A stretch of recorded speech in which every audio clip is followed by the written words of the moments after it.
لا شريك له ونشهد أن سيدنا محمدا عبده ورسوله.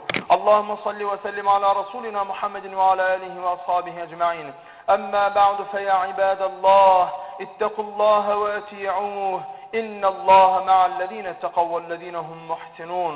قال الله تعالى في كتابه الكريم أعوذ بالله من الشيطان الرجيم بسم الله الرحمن الرحيم ادعوني أستجب لكم صدق الله العظيم.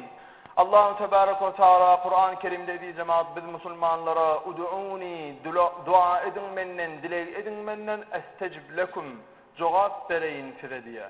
Sonun için biz Müslümanlar hemişe dilekte olmalı, dua dilekte olmalı. Peygamber Aleyhisselatü Vesselam aydı hadis-i şerifinde sizin dilinizi ödünüzde değil Müslüman doğunuda has hayırlıraktır dedi. Yani ödün hakkında dilek etsen Allah Teala inşallah kabul eder. Yani bir Müslüman doğunun alıd edip bir Müslüman doğunun hayırını dileten Allah Teala söyü kabul eder diye. Sonun için sizin diliniz ödünüzde değil Müslüman doğunuda has hayırlıraktır diye Peygamberimizin sonundan geliyor.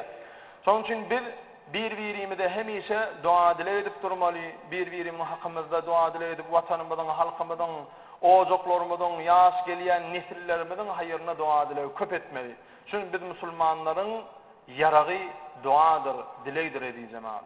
Peygamber Aleyhisselatü Vesselam ediyen dileklerinizde de sabır etmekle buyuruyor. Ve aydiya sabr diyaun, sabır bir nurdur diye. Bir kudsi hadisinde Peygamberimiz ne diye?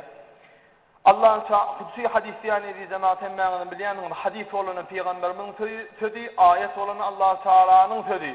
Kudsi hadisi olanı Peygamberimiz aydiya ayet görüşünde vahiy olmadık ama Allah Teala'nın adından aydiya. Allah Teala'nın sözü odur.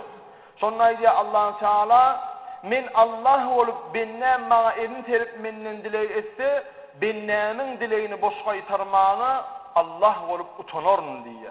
Yönü üç görünüş onun dileğini kabul eder niye Allah Teala. Ya ediyen dileğini ne mi dileyen burada sonu verir niye? Ya da hani dile ediyenin hormatını başına gelen bir belanı aytarar niye? Ya da dile edip sol dileğe tavır edip gezdi mi bana me'atiyaslıgını düşünen için kıyamette cenneti vesile eder niye? Tavır edip gitti. Sonun için başına gelen belanı aytarmaz ne mi? Türkmen ağada bir söz vardır edeceğim abi. Behbit bolsun niye? Bir işin başını tutup sol iş bolmasa da ya da dilek edip sol pasmasa da behvit boldun. Yani bir insan sözün ödün isteyen nesiyaseden gelip çıkan yaattan çıkarıcı yanlış manini veriyor bizim adımız. Bir daha kovdurup dileyesbid ama bizim aklımızın çatmayan, göz yetimizin yetmeyen başka bir taraftan sol dileyen adımızdan bize ziyan eden olsa Allah şunu bizim behvidimize veren al. Bizim aklımız çatanak sol zattan ziyan edeceğini. Kovdurup sol dilek gidip oturuyor. Ama sonu hayırlı olsa Allah beriye, hayırsız olsa sonu berena. Son için Türkmen ağa ne diye behvit olsun diye. Sonun için hemişe de itaat etmeli dileğimiz Allah Teala ol mümin adamla, Müslüman adamla, kova adamla ediyen dileğine mi? Euzubillahimineşşeytanirracim. Rabbena atina fid dunya hasene ve fil ahireti hasene ve qina azabennar. Ey Rabbimiz bizim şu dünyamızda hasanat bilen aylanlar ve o dünyamızda ahiret günümüzde hasanat bilen aylanlar. Vaqi ve saqlabni ve qina saqlabni yani azabennar. Doğdu hodunun nar o azabından bizi özün aman saqladı. Hakiki Müslüman adamın etmeli şudur edeceğim abi. Ela inne ahsenel kelam ve belagan nizam kelamullahil melikil azizil allam. كما قال الله تبارك وتعالى في الكلام وإذا قرأ القرآن فاستمعوا له وأنصتوا لعلكم ترحمون.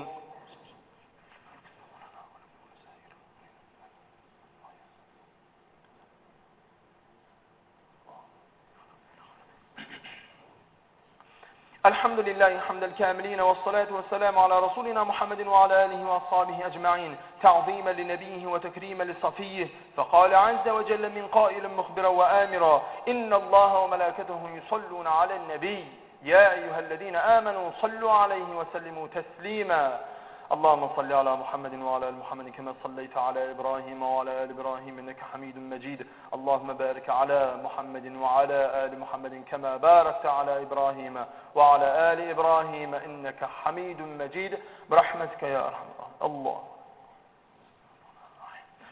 إن الله يأمر بالعدل والإحسان وإيتاء ذي القربى وينهى عن الفحشاء والمنكر والبغي يعظكم لعلكم تذكرون.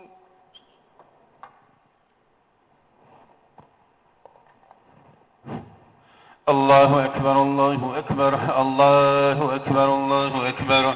أشهد أن لا إله إلا الله وأشهد أن